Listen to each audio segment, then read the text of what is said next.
Welcome, everybody. Today, I'm joined for the next in this series of podcasts, all about the pioneers of coaching and mentoring, by Erik de Haan.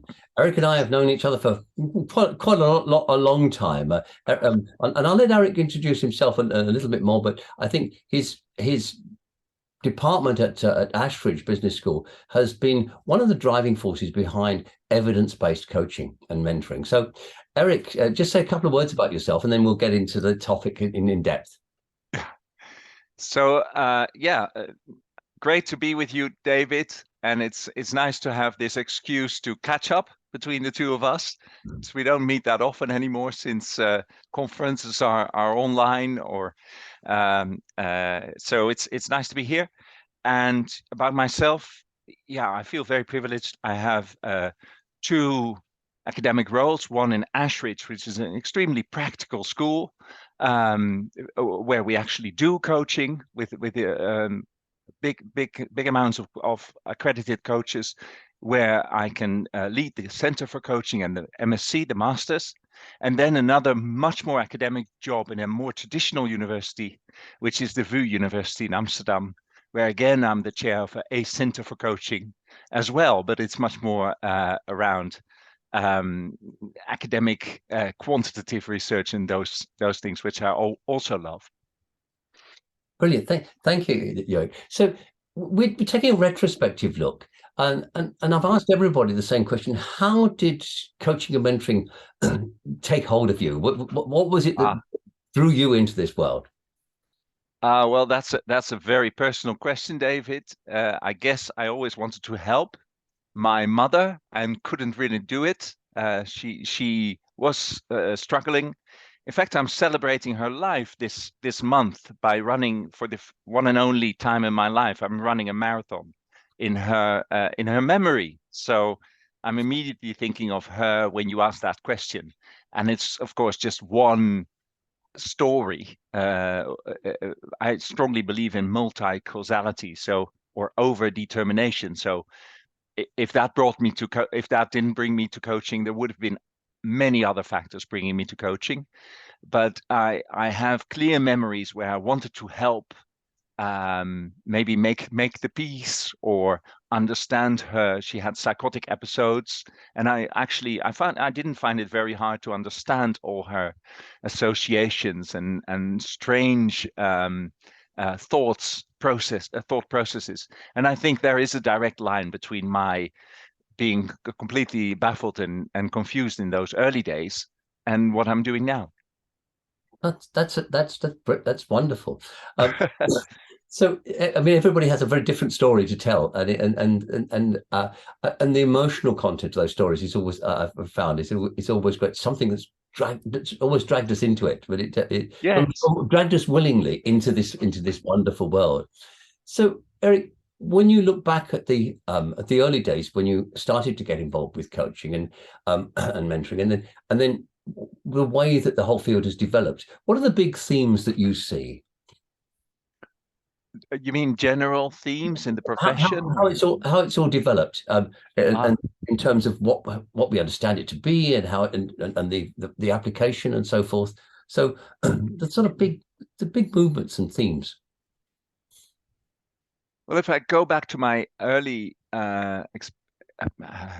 exposure, shall I say, I was mid 30s.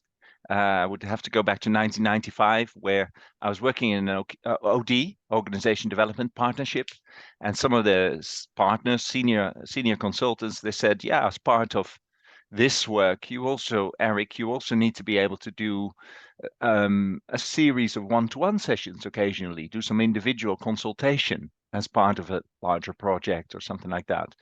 And well, try it out. And here's a few clients that you can contact, and they need it, and they're on our books. And so that's how I rolled into it. But it wasn't defined as a separate profession. Yeah. It wasn't called coaching. It was called individual consultation in those days. And then it became defined within a few years in Holland. It became something that we called coaching, and that we started to produce manuals and things like that. That was still late 90s. And then a lot of people thought that this would be more of a fad or something that would go away again. And of course, we've both seen that it became more and more associated with a profession, and is still, I believe, in that process of gaining acceptance. I think it's a very young profession still. Yes, I sometimes look at the difference between a profession and a vocation, and Yeah, we're in the middle somewhere. And I like to call it a provocation. provocation. I love that. I love the way you play with words, David. That's something I wish I could do in English as well. Yeah, provocation. Yes, Brilliant, it brilliant. sort of captures a lot. Of course, if you are going to ask about the difference between Holland and the UK in coaching, then it's exactly that, isn't it? Because we have provocative coaching, which is immensely popular in Holland, but totally unknown and probably frowned at in most countries around it. Yeah. So that provocation is an interesting one for me. Well, I was hoping we might go there. Um, and and uh, part of the role of the EMCC is to promote diversity in coaching, and it fascinates me that we can have in two countries neighboring have quite different ways of thinking about how we go about being a coach. So tell us a little bit more about your perception of provocative coaching. My perception of provocative coaching. Yeah. Well, I go back to the Stanford School. So I'm a great fan of the Stanford School in communication, therapy. Gregory Bateson, if you talk with an Englishman, you need to mention Gregory Bateson. But there were a whole lot of people around Gregory Bateson that I admire. And they wrote a lot and they created a lot. And then as one of the spin-offs of that, there was something called provocative coaching, which was so provocative it didn't even recognize its own history within Stanford. It tried to pretend that it just came into being all of its own without any forefathers. But that's where I go back. So if I see both NLP and provocative coaching as a sort of diluted versions of paradoxical therapy. Yeah, and Milton Erickson in particular. So he's been diluted a lot, I think, the poor man. Yeah. Yeah. It is fascinating, isn't it? How really wonderful research and practice does, when it gets into the hand of consultants in particular, Yeah. distort it into something else.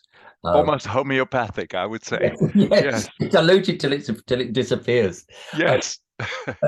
and maintaining that evidence base of coaching. I know that this is something that you've been passionate about.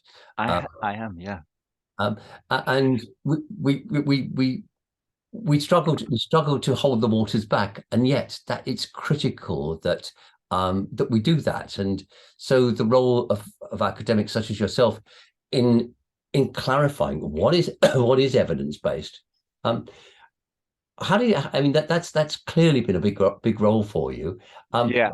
What are the big successes you feel that you've had in Ooh. maintaining this? Well, I've got it. I've got one here. Yeah, that's the book "What Works in Executive Coaching," which I'm really proud of, because it summarizes now 160 independent and really professional pieces of research, of quantitative research, into what do we know about effectiveness? What can we say generally, but also what can we say about potential active ingredients, or what can we say about effects that we might measure? If we say effectiveness, what effects do we then hint at or want to study?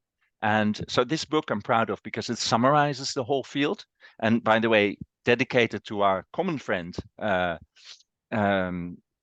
sadly passed away far too young, Tony Grant, or Grant, I should say, maybe because he lived mostly in Australia, I believe. But so he started us on that journey, and this is a kind of a culmination of his life's work, I think. And the other thing I'm proud of is a meta-analysis study that will appear now within a month or so, which summarizes, which is on a completely different level from the other meta-analysis studies that we have in coaching, and is going to summarize, I think, brilliantly, thanks to our statistician, not me, how all the randomized control trials, and there are nearly 40 of them by now in coaching, how they together they have quite a strong, they pull you towards quite a strong conclusion on effectiveness. So those are two things I'm really proud of, which I haven't, I'm mentioning other people because it's not me. It's it's a whole crowd of people usually in quantitative research who work together. And I like that idea of, I know you're very into teaming and fast teaming, and I like the fact that you need a team to do a bit of serious research. Can't really do it alone. Increasingly, and we talk about pracademics, bringing a practitioner and an academic together. But you know where it comes from as well. It comes from the fact that I'm a physicist, and I was trained to do these things. And most of the articles in the elementary particle field, where I grew up, as it were, they have 200, 300 authors. That's a team for you. I mean, that is a yeah, team. Yes. yeah. I mean, I've never been an author on those articles, but we got to study them in the time of my MSc and PhD. And I love the kind of team character that you do need a serious statistician, but the statistician usually doesn't know enough about coaching. So there you have two people already. Yeah. So what? So you've given us a sort of hint at so what was the conclusion that that we're going to see, or is it from all of this meta-analysis? I think we can now demonstrate, as well as people do in other fashions such as mentoring, and even better still, psychotherapy. We can claim some effectiveness, and I think, and only now, I think, not before, although we saw all these positive results, but they could have been, you know that in physics they need 5 sigma, which means P, which is below 0 point and then 4 zeros and then a 1. And it needs to be below that. So we haven't got to 5 sigma, but we've got to 3 sigma now, I think. This is really amazing. And it shows the effectiveness is a little bit lower than the effectiveness of psychotherapy. And I think that's fair enough. And I will give our reasons in the article why that would be fair to expect that. But it's in the same ballpark, and a few other kind of trends come out of that as well, which I like. They're not totally new. There is, I think, they overlap with most of the other meta-analysis. But one, for example, that women do better than men, that might be a slightly new. Although we could find 4 other articles that also demonstrated that. That's very interesting. Why do you think that is? I think for 2 reasons. One is because speaking amongst men. Yeah. One is because of the INSEAD study that showed that marginally women were more effective leaders than men. I think there was a topic, which was interesting, and also because there is an implicit assumption that men will automatically make better coaches, but I've seen no evidence for that. And in supervision, groups in particular, we see that very often there's more reflection before and after supervision by many women coaches than by many men coaches. Now, that's just an observation, as opposed to a statistical piece of data, but that would certainly be my impression. I have to add, it's a weak finding, and it relies on just a few studies within the sample. So we shouldn't make too much of it yet. But those are interesting. Once you can do a meta-analysis, you can also go into the ingredients and how they compare within coaching. And one of the ingredients is our cultural, gender, et cetera, background. That's an interesting ingredient, perhaps. Yes. Yeah. That undoubtedly would be. We talk about the decolonization of coaching. So dominated by a North American cultural set of perceptions, and we see that through the competencies and standards and so forth. And being able to validate diverse approaches seems to be something that's well worthwhile. Nice. I'll look into that more, David. Yeah, decolonization. Yeah. Have you got a book on it already, or? Not yet, but we don't know. No doubt we'll get there at some stage. Um, so um, one of the things that I've been fascinated by is the growth in away from just doing one-to-one coaching for of the executive or coaching in their nice little box, to seeing them systemically and helping them to understand their systems, and helping them to create a coaching culture in their team, to actually coaching the team leader and the team together, to coaching teams of teams, to organizational coaching, and all of this. And we started. That looks a little bit like colonization, David. Yeah, it What does. you're doing there with your, Taking the your world. hand gesture as well. Yes, we'll take the whole world over. But the notion that actually coaching can actually have real application much more widely than its traditional one to But, one. but but you're saying growth. Is that really growth, or is that just the attractiveness of the label coach now, you know,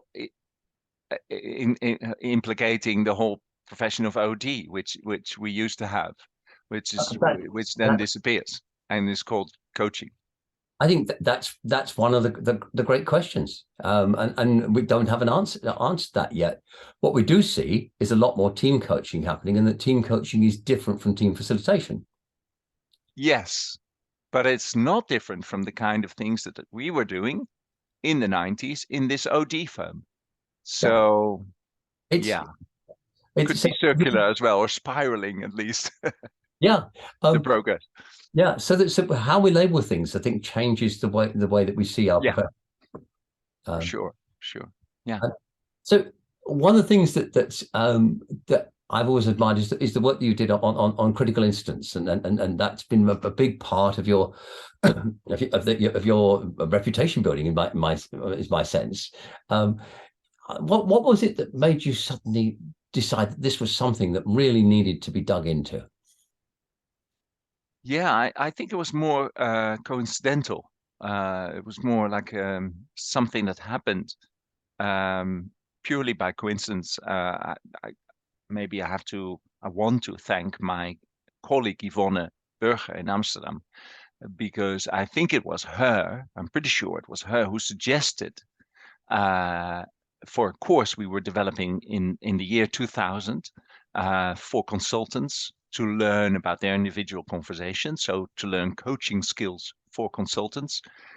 She was suggesting as a first kind of entry um, question, like a bit of homework pre-workshop, she was suggesting for them to write down a few of those critical moments in their practice. Um, so bring with you one or two critical moments into the workshops, and that and then that program was quite successful. So we got various groups, and then got 100 of those prep assignments that I could start coding and looking for patterns. And later on, when it was published, it was called Critical Moments of Inexperienced Coaches, because that's what they were. They were consultants, usually internal consultants, but also external consultants with very little experience of contracted one-to-one sessions, and those were their moments that they brought with them that they could work on the course perhaps, or just or to get them in the right mindset. And from that, I started wondering, when I found very interesting patterns within that data set, I started asking myself, what about the experienced coaches? What would they answer to this question? And then as soon as I found they answered something different, those experienced coaches from my networks, where I again gathered 85 of those moments, when they turned out to be different, then that sparked off another 5 papers in that area, combining or comparing, actually, I should say, uh, less experience with more experience. And then, of course, after years and years, somebody asked the question, what about the client? Would they have a view on this? Because coaches are very coach centric normally, and I admit that. And then we asked the clients, and that gave us even more different views on moments. So that's how it all started. So David. where do you see this? Where do you see it going? There's how do you see the particular type area of research expanding? Well, I of course, I don't know if I have it here. No, I've kind of summarized it with a book on critical moments in coaching that has my 7 independent peer-reviewed studies, and I haven't got the support system around me or the energy to do another one, but I can see a lot of scope for that, and I'm very happy to see younger researchers picking up this idea and doing their own studies into particular moments between coach and client. So I see a bright future for that, but it won't be mine to write. Okay. I think. My mind automatically goes to the critical moments in the system and in the team in particular. So when we're Well, team coaching, yeah, that's still, that's an object of study which is fascinating and really underdeveloped. There's, anything you do would give you a peer-reviewed publication, I think, in that area now. It's certainly I Yeah. can't find any significant data in that area. We're about to launch this year, or next year now, a little study which will look just at the challenging moments between co-coaches. So when you've got two coaches working with a team. Nice, David. And I just suddenly remembered that you actually helped in that critical moment research. We did so many stages and steps, and wasn't there a moment that we worked together on a piece for top leadership teams, which involved critical moments? I think so, 15 years ago. Yeah, it was a long. So we've actually worked on that together, and I hope your research will be, you will be able to find a nice data set, because that will be very, very interesting for me between coaches. Yeah, between two team coaches. Yeah. There's so many contracts going on. There's a contract between the two team coaches. There's a contract between them and the team leader, the team and the team leader. It's a mess. And I love that messiness. That one-to-one coaching is relatively clean by comparison. Yeah. And if we are in an increasingly complex world, coaches have to have a greater capacity to work with complexity. Yes. Yeah. Quite. Yeah. And it's a good idea to start between the two coaches, because then again you're on the one-to-one level, so it's more manageable as an object of study, perhaps, as well. Yeah. If, for example, it could be interesting and easy to compare out of their sessions or relationship what differences there are between the critical moments from one and the other. And they've both been in the same space, and they're right about the same space, but they might say very different things about that co-created space. Yeah, interesting. There's so many. There's one could find a new research project every week, of course, if you really try. Where do you see where do you see the future? What's exciting you next? I knew you would come up with that question, but it really always my training is more in the Kleinian psychoanalysis, and we always quote Bion, left, right, and center. That Wilfred Bion. And Yes. he instilled in me this idea of without memory or desire. So as long as the future is not here, do I need to have an answer to that question?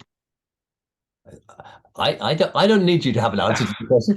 But maybe you meant the question more for the profession or something like that. Yeah, I meant the question to be taken in whatever way was going to provoke something interesting, but it certainly, because this is looking backwards and forwards on coaching. I think the profession and the professional bodies have some real challenges, which they are more or less prepared for, and the perspective on what those challenges are, and how they might best be approached, particularly from an evidence-based perspective.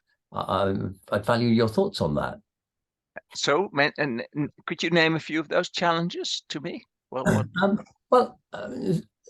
challenge, some of the challenge, for example, the artificial intelligence taking over a lot of a basic level coaching. This whole issue we've mentioned of decolonization of coaching, democratization of coaching. Yes. All of these are I think, big challenges. The challenge of coach education as well. We've got a small group of us are preparing a paper on what if everything we thought we knew about coach education were wrong. Yeah. So there's a lot of potential themes there, and and you have a privileged position of working with both existing coaches or trained coaches and coaches in training. So I really value your thoughts around where is it all going. Oh yeah, now I get you. Yeah. In a way, you can see that I'm a little bit inhibited in giving the answer to this question, and I was just thinking why that might be. And I think, and you're quite right to say privileged and maybe even powerful position. So I think I want to be humble in this regard. I think I hope these trends that you're mentioning, that they are good predictions of the future and that it will come about. That would be uh, uh, in my interest, and I think it would also mean that you and I would get challenged much more than we are used to. We're not used to much challenge. I I remember my first meetings with some of your other interviews in this program, if I may call it, or channel. And I remember they were quite intimidating for me, those very first meetings when I just came from Holland, or I was clearly 20, 30 years younger than them. I was perhaps unknown to them. And I noticed I was in awe and they were quite as interested. And so this was a dynamic that I picked up when I was younger. And yeah, so I think we need to kind of step away, step aside, or at least not do that to the next generation of people, because we have a lot more power than we think. Yeah. Yeah. Yes. Yeah. You more than me, of course. It's 75 books. I've got nothing to compare with that. But but that's probably why I didn't want to be drawn into commenting on the future. The future is for others, maybe, Yeah. hopefully. I Yeah. sometimes think that if the next generation of coaching, coaching scientists, coaching gurus, whatever you want to call it, or whatever, but if the next generation is like us, we've done something wrong. Go on, tell me more. Well, simply, but that means that we're replicating. Ah, We actually need new theory, new dimensions, new ways of looking at it.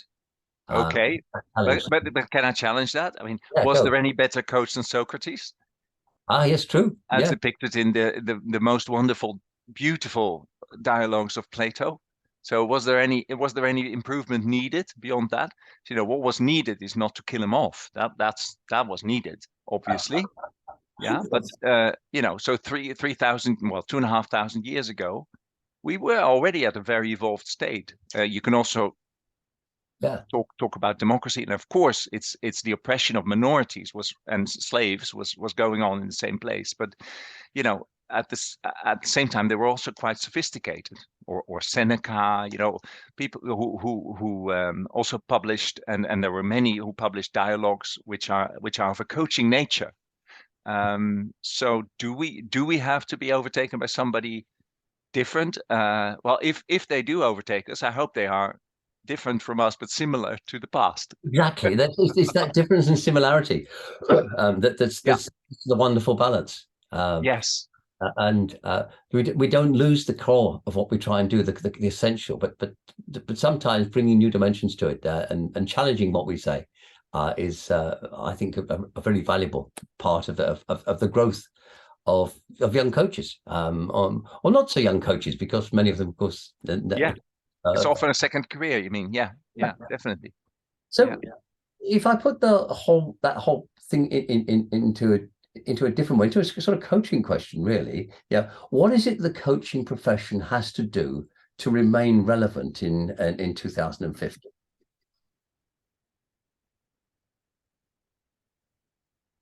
Yeah, I do have a view on that.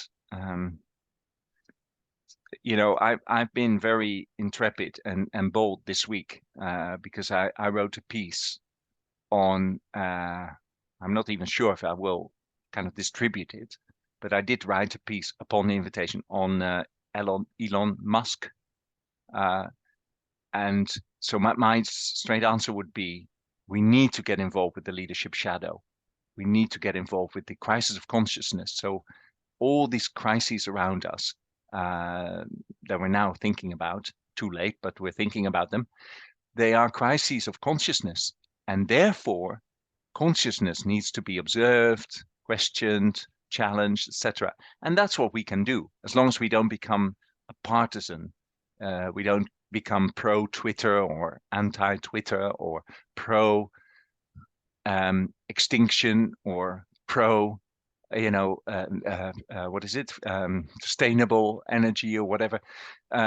So as long as we're not a party in that, like most people will become in a crisis situation, we can play a role, and that would be my dream. That something happens about the crisis of consciousness, and that we get innovative businesses who are not just innovative in their products, but also not in the content, but also in the form and in the way they organize themselves.